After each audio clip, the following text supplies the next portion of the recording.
Assalamualaikum warahmatullahi wabarakatuh. Saya Naila Anjani. Di sini saya adalah mahasiswa semester 4 Prodi PGMI Fakultas Tarbiyah dan Keguruan. Jadi di sini saya untuk memenuhi tugas mata kuliah pembelajaran bahasa Arab di MI dengan dosen pengampu Bapak Dr. Taufik MPDI.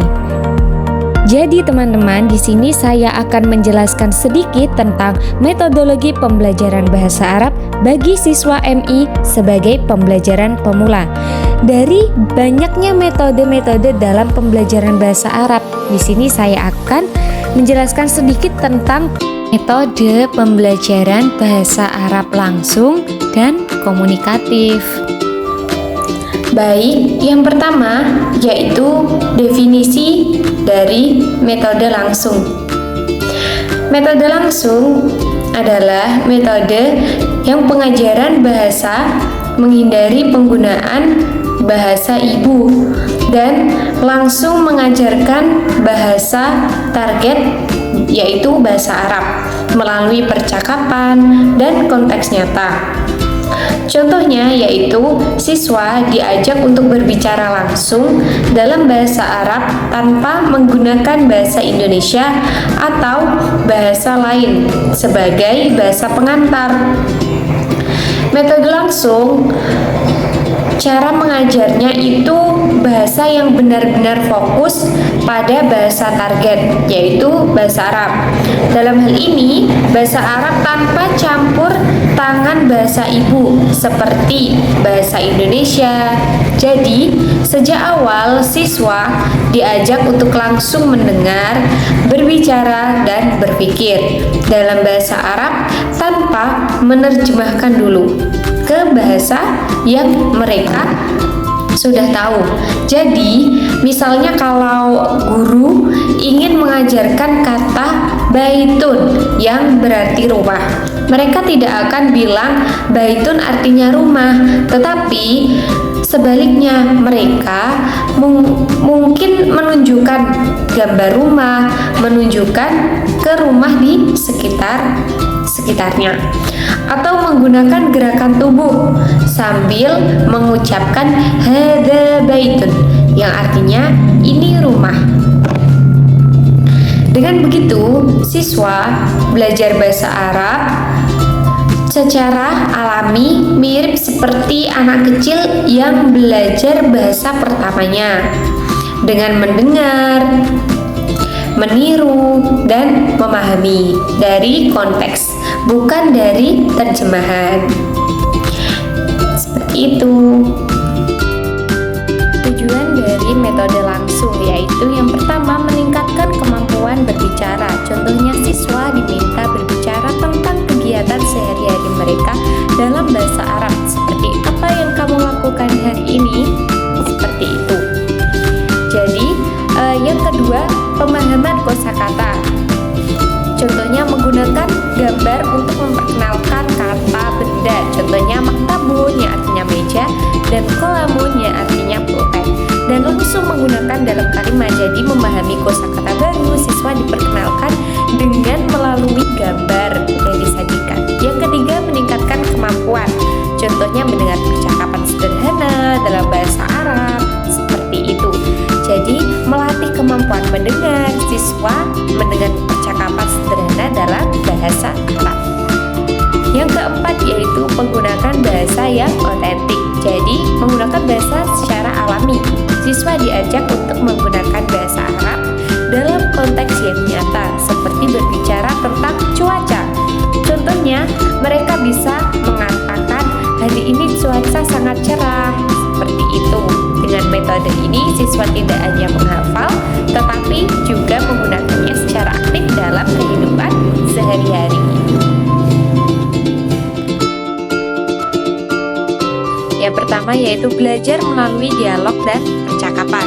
Siswa diajak untuk berbicara berbicara langsung dalam bahasa Arab melalui percakapan sederhana. Misalnya, guru bertanya, "Apa kabar?" Siswa menjawab, "Saya baik, terima kasih." Gitu. Tapi dengan bahasa Arab. Dengan cara ini, siswa terbiasa mendengar dan merespon dalam bahasa Arab tanpa menggunakan bahasa ibu atau menerjemah dengan bahasa lain. Yang kedua, menggunakan media visual. Contohnya menampilkan gambar seperti kitab, sayarotul mobil, dengan menyebutkan nama objek tersebut dalam bahasa Arab.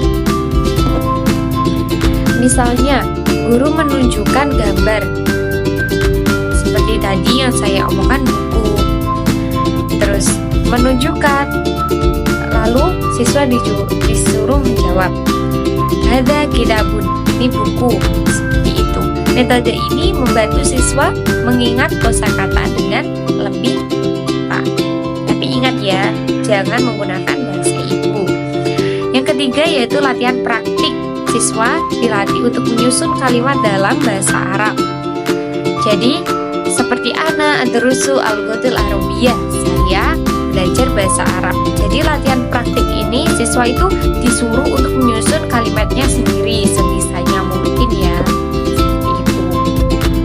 Dengan latihan ini mereka bisa belajar berpikir dalam bahasa Arab tanpa tergantung pada terjemah dari bahasa lain. Yang keempat yaitu pengulangan dan koreksi. Jadi siswa itu disuruh untuk mengulang kalimat yang sudah dipelajari dan guru memberikan koreksi jika ada kesalahan dalam pengucapan atau tata bahasa. Jadi seperti itu ya teman-teman, contoh penerapan metode langsung dalam pembelajaran bahasa Arab. Selanjutnya yaitu keuntungan menggunakan metode langsung dalam pembelajaran bahasa Arab. Yang pertama yaitu meningkatkan keterampilan komunikasi. Siswa bisa langsung berbicara dalam bahasa Arab tanpa menerjemahkan dulu ke dalam bahasa lain.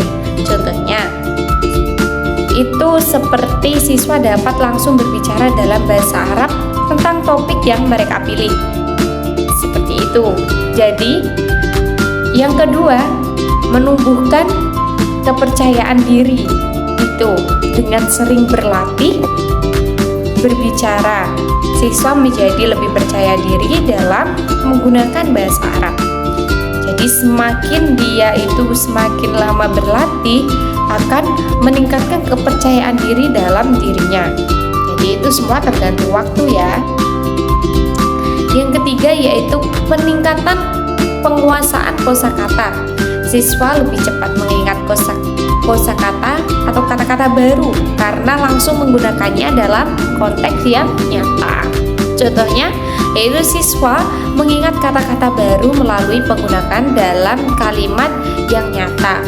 Jadi langsung. Yang keempat yaitu interaksi yang lebih aktif.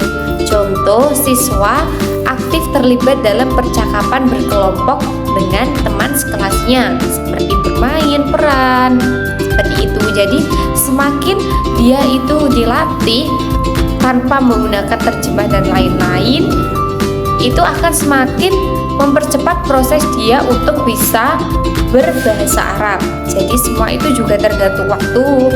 Kita belajar itu kan juga bertahap. Seperti itu. Salah satu keuntungan menggunakan, jadi yang saya ucapkan tadi yaitu ada 4, itu adalah keuntungan kita menggunakan metode langsung dalam pembelajaran bahasa Arab. Tadi kan kita sudah membahas keuntungan, sekarang kekurangan menggunakan metode langsung dalam pembelajaran bahasa Arab, yaitu membutuhkan waktu yang lebih lama. Contohnya, proses untuk menguasai bahasa Arab melalui percakapan langsung bisa memakan waktu lebih lama dibandingkan dengan metode yang lebih terstruktur. Yang kedua yaitu kesulitan pada pemula. Contohnya, siswa mungkin kesulitan mengikuti percakapan tanpa pemahaman dasar bahasa Arab, seperti mengenali struktur kalimat yang benar. Jadi sangat sulit jika siswa yang belum mengerti dasar-dasarnya. Yang ketiga yaitu keterbatasan sumber daya. Contohnya, kurangnya materi pembelajaran visual yang mendukung. Itu juga bisa menghambat pembelajaran langsung bahasa Arab. Yang keempat yaitu tantangan dalam pengajaran tata bahasa. Contohnya, pengajaran tata bahasa secara langsung bisa membuat siswa bingung karena tanpa penjelasan mendalam. Mereka bisa salah dalam membentuk kalimat. Seperti itu. Dalam menggunakan metode langsung untuk belajar bahasa Arab, ada beberapa tantangan yang dihadapi oleh siswa dan guru.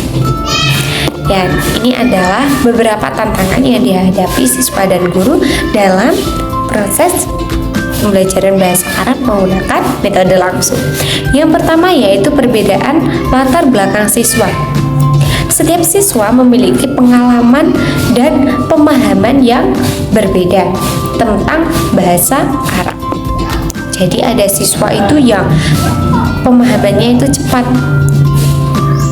dan ada pula yang belum mengerti tentang bahasa Arab. Misalnya ada siswa yang sudah pernah belajar sebelumnya, sementara yang lain benar-benar baru, sehingga kecepatan mereka dalam memahami materi juga bisa berbeda. Yang kedua yaitu kurangnya pemahaman awal. Jadi siswa yang belum pernah belajar bahasa Arab bisa merasa bingung ketika langsung diminta berbicara dalam bahasa Arab. Misalnya, jika seorang siswa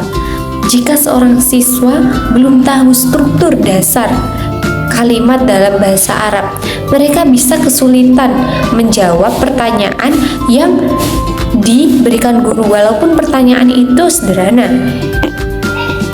Karena apa? Karena mereka itu belum memahami struktur dari bahasa Arab tersebut. Motivasi yang rendah. Jika siswa merasa terlalu sulit untuk berbicara dalam bahasa Arab tanpa bantuan bahasa lain, mereka bisa kehilangan semangat belajar bahasa Arab. Contohnya, jika mereka terus-menerus kesulitan menyusun kalimat dan tidak mendapatkan dukungan yang cukup, itu juga bisa mempengaruhi mereka. Mereka bisa merasa frustasi dan enggan berbicara. Karena apa? Karena mereka belum mengerti dan langsung disuruh untuk membuat kalimat. Jadi seperti itu. Yang keempat yaitu keterbatasan penggunaan bahasa secara luas. Jadi kadang-kadang pembelajaran hanya berfokus pada hafalan kosakata tanpa menerapkannya dalam percakapan yang nyata. Misalnya siswa mungkin bisa menyebutkan banyak sekali kosakata seperti kata atau benda dalam bahasa Arab, tetapi masih kesulitan untuk membentuk kalimat yang panjang atau berbicara langsung dalam situasi sehari-hari.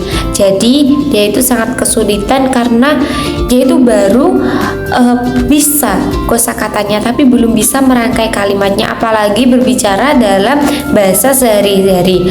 Untuk mengatasi tantangan ini, penting bagi guru untuk menyesuaikan metode pengajaran dengan kebutuhan siswa, memberikan dukungan tambahan bagi yang kesulitan, serta menciptakan suasana belajar yang lebih menyenangkan agar siswa tetap termotivasi dan siswa nyaman belajar bahasa Arab. Jadi seperti itu, yaitu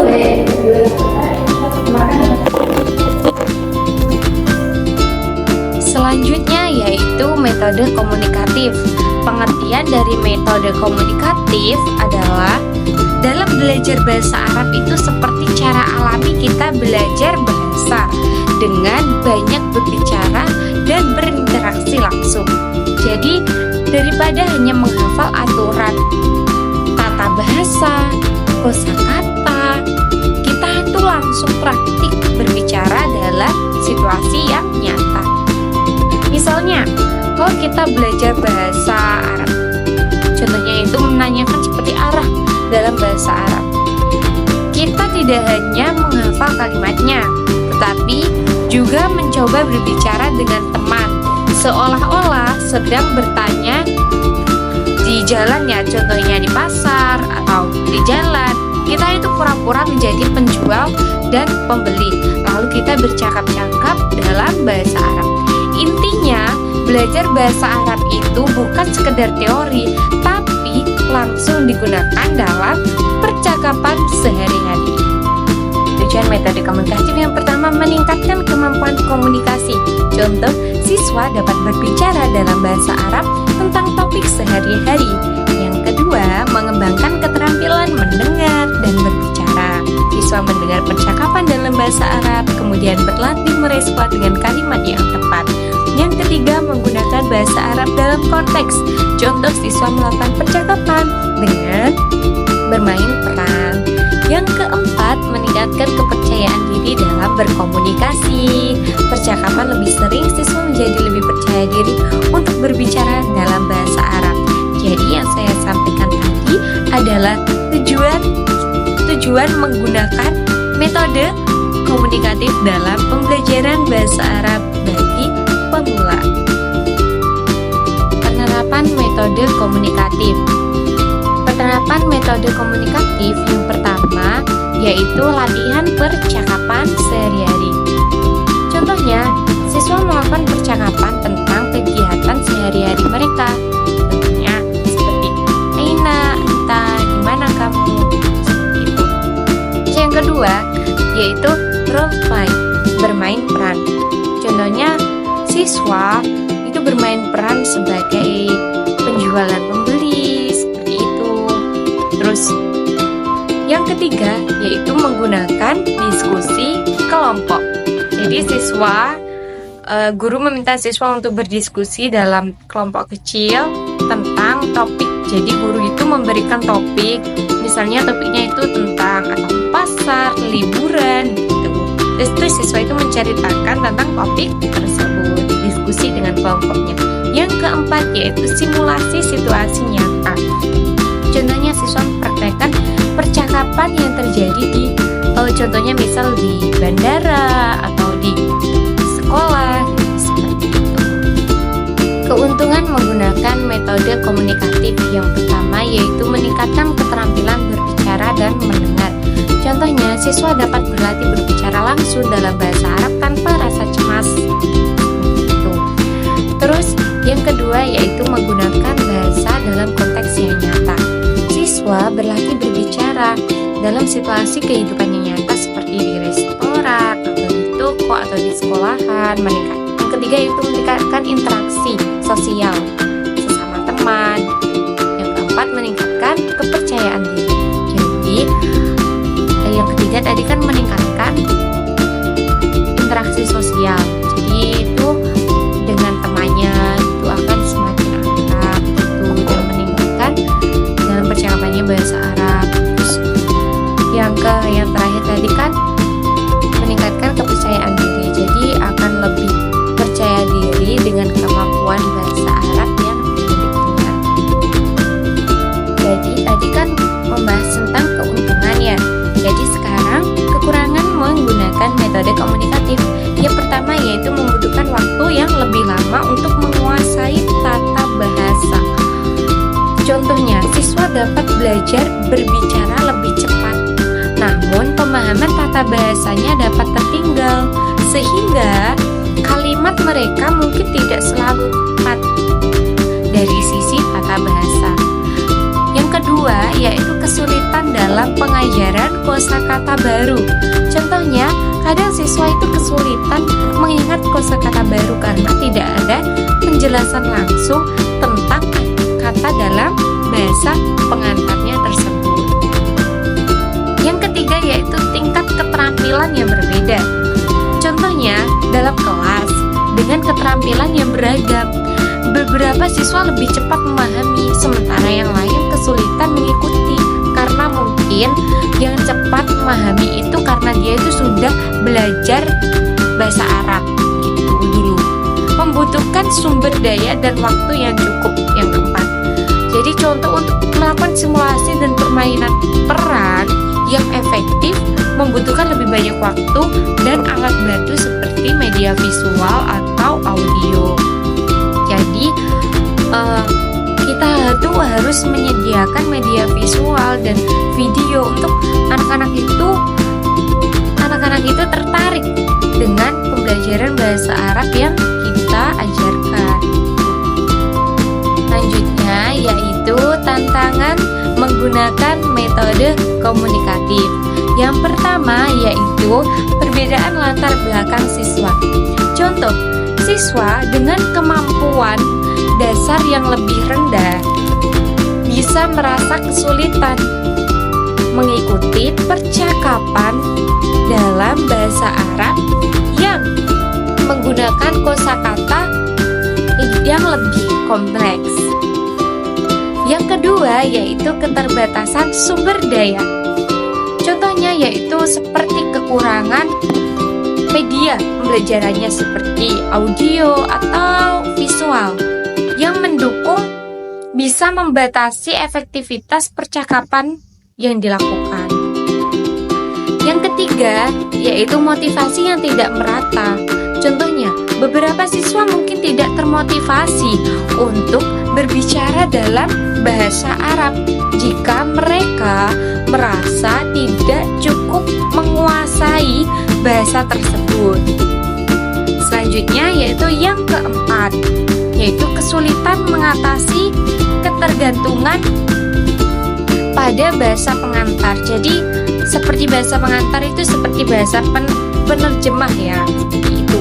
Contohnya beberapa siswa mungkin merasa lebih nyaman menggunakan bahasa pengantar, misalnya bahasa Indonesia seperti itu, dan kurang berusaha menggunakan bahasa Arab. Jadi semuanya itu juga tergantung dirinya ya. Jadi kalau dia sudah mempunyai tekad, mempunyai semangat untuk belajar bahasa Arab ataupun bahasa Arab, pasti dia juga mempunyai kemauan untuk bisa. Jadi aku tuh harus bisa belajar dan berbicara menggunakan bahasa Arab. Ya, seperti itu. Itulah yang dapat saya sampaikan.